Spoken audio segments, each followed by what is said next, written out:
This tree walks on water and shields millions from hurricanes. Meet the red mangrove, Rhizophora mangle, a stilt-rooted sentinel of tropical coastlines that thrives where land meets sea, standing firm in salt water, soft mud, and storm surge. Red mangroves can reduce wave energy by up to 66%, acting as living shields against storms and tsunamis. Their sediments store 3 to 5 times more carbon per hectare than terrestrial tropical forests. This is known as blue carbon. Their submerged roots create vital nursery habitat for commercially important fish, shrimp, and crab species. And here's what's truly remarkable. Mangrove propagules can float in seawater for over a year, crossing entire ocean basins before taking root on a distant shore.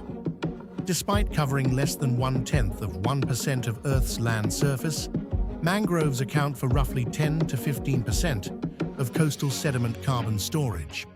Plant during the warm, wet season, typically May through September in the Northern Hemisphere, when propagule viability is highest. Space propagules 1 to 2.5 meters apart in the correct tidal zone and protect young seedlings from wave action and crab herbivory during their critical first months. Do plant red mangroves to restore degraded coastlines and create natural storm buffers. Don't plant them inland or in fresh water.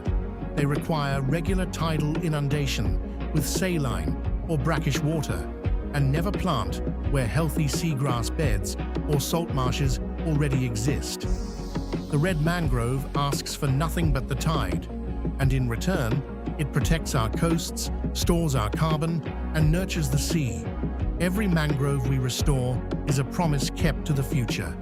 Restore, protect, inspire.